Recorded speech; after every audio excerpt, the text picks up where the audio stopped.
then how will be the sub periods or the whole period of Rahu that we were discussing in our previous video. If Rahu is well placed in benefic house and the lord of the house that Rahu sits in is in benefic house and with the benefic planets, and Rahu is conjunct with malefic planet, then the whole period of Rahu should trigger the positive events if it has good relationship with other planets in the chart. That is, the other planets must also be placed in good houses, considering Rahu as ascendant.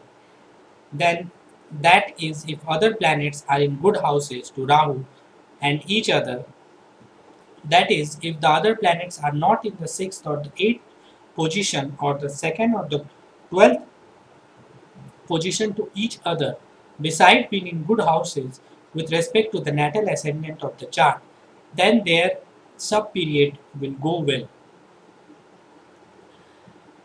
So, to let you understand better, you just imagine these rules while predicting any event.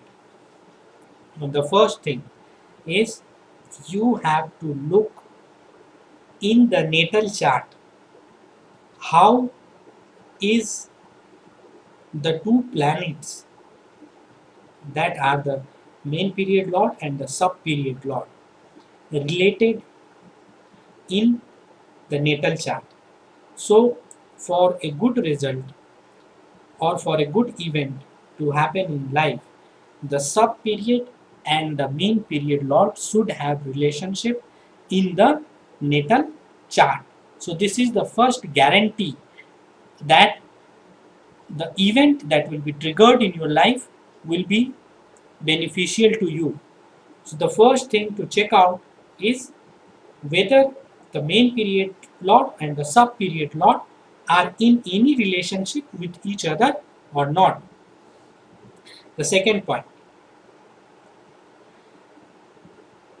the planet that is the main period lord and the sub period lord, these two planets should be well placed in benefic houses in the natal horoscope. That is, in the natal horoscope, they should be placed in the good houses, in the benefic houses, and they should be the lord of a benefic house, and most importantly, they should have strength in Sadbalas. And they should be, they may be a Yoga Karaka planet or Raja Yoga planet. So, if a planet, whether the planet that is the main period or the sub period lord is having good strength in the natal chart, that is the second point. So check whether the sub period and the main period lord is in the benefic house, is the lord of the benefic house, and is good and is in relationship with the benefic planet, and no malefic aspect of no aspect or conjunction of malefic planet to them. So less conjunction will make them more strong. And if a planet is having more aspects and conjunction with malefic planets, then that planet will also lose its significance and it will become weak. So you have to check that the sub period and the main period lord should have strength in the natal chart, that it is having a good position in the natal chart. That is the second thing. The third thing that you have to check whether an event is a good or bad is the main period and the sub period lord should be not in position number 6 and 8 or the position number 2nd and 12 to each other. That is, you have to check, suppose if your main period lord is Rahu and your sub period lord is Mercury, and if Rahu and Mercury are well placed and having good strength in the natal chart, but if Rahu and Mercury are in 2nd or 12th position to each other, that is, if you consider Rahu as the ascendant, then you will find that Mercury is in the 12th house, or if you take Mercury as the ascendant, you will find Rahu is in the second house. So if any such type of relationship is between the main period planet and the sub period planet, or 6 to 8 relationship, that is, those planets should not be in 6 position or the 8 position to each other. In that case, you will get benefic result. So even in if both the planets are good in natal chart, and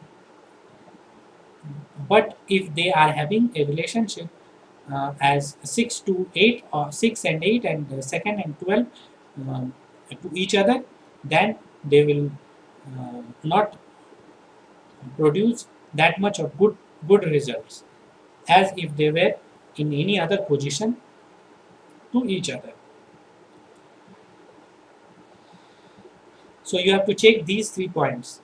First, that the first point I will revise. First point, the main period and the sub period lord should have relationship with each other. The second point, the main period and the sub period lord should have strength in the natal chart, and they should be well placed in benefic houses, and the lord of the, and they should also be the lord of the benefic houses and should be in good relationship to other planets, and it should not be or less conjunct or aspected with malefic planet. So this is the second condition. Third condition is the sub period and the main period lord should not be in the position 6 and 8 and 2nd and 12 to each other.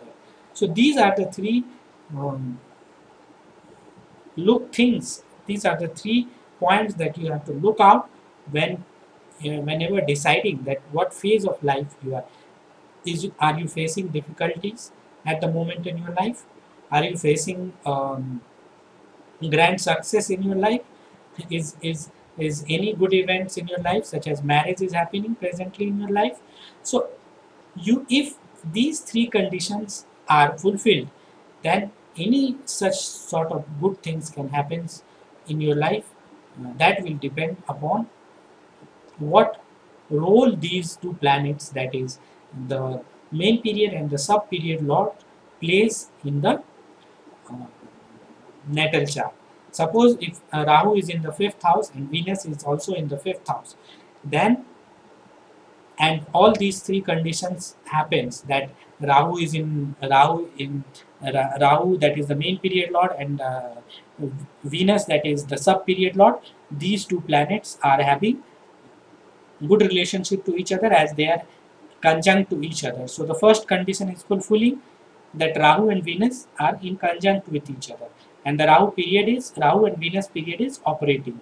Second condition, that both the sub period and the main period lord should have strength in the planet in the natal horoscope. So Rahu and Venus both have strength in the natal horoscope as they are well placed in the 5th house and a good Satbala strength.